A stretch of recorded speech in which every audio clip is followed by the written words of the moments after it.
ഒരു കസ്റ്റമറിൻ്റെ loss experience ഞാൻ share ചെയ്യാണ്. ആക്ച്വലി ഇങ്ങനെ ഒരു 3 years ബാക്ക് വീട്ടിൽ കംപ്ലീറ്റ് എല്ലാ റൂംസ് AC വാങ്ങിച്ചു, ഇൻവെർട്ടർ ACs വാങ്ങിച്ച്.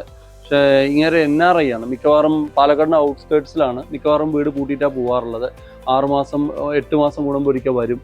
അപ്പം ഇങ്ങനെ ഓരോ തവണ വരുമ്പോഴും എല്ലാ AC മെയിൻ്റെനൻസിലാണ്. കാര്യം വെച്ചാൽ അവിടെ അണ്ണാനുണ്ട്, എലിയുണ്ട്. അപ്പോൾ ഇത് ഇൻവെർട്ടർ ACയിൽ പ്രത്യേകിച്ച് ഔട്ട്ഡോറിൽ PCB എല്ലാം വരുന്നതുകൊണ്ട് കുറേ കോംപ്ലിക്കേഷൻസ് എല്ലായ്പ്പോഴും വരുന്നത്. ലാസ്റ്റ് 2 AC മൂപ്പർ എക്സ്ചേഞ്ച് ചെയ്തിട്ട് നോൺ ഇൻവെർട്ടർ ACയിലേക്ക് പോകേണ്ടി വന്നു.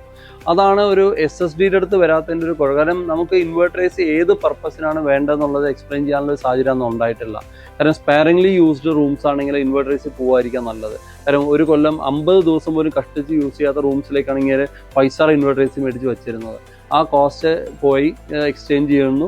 അത്രയും തന്നെ 2 ACയുടെ കോസ്റ്റ് ഓൾമോസ്റ്റ് 65,000 to 70,000 rupees മൂപ്പിക്ക് ലോസ്. ഒരു AC വാങ്ങിക്കുന്നതിന് മുമ്പ് ഒരു കസ്റ്റമറും കൂടെ കംപ്ലീറ്റ് നോളജോടെ AC പർച്ചേസിലേക്ക് പോകണമെന്നുണ്ടെങ്കിൽ നല്ലൊരു SSD സെയിൽസ് സർവീസ് ഡീൽ ഞങ്ങളെപ്പോലുള്ളവരോട് പോയിട്ട് കൺസൾട്ട് ചെയ്ത് മേടിക്കുകയാണെങ്കിൽ 100% നോളജിൽ AC വാങ്ങിക്കുകയാണെങ്കിൽ ഇങ്ങനത്തെ ലോസ് തീർച്ചയായിട്ടും ഒഴിവാക്കാൻ പറ്റും.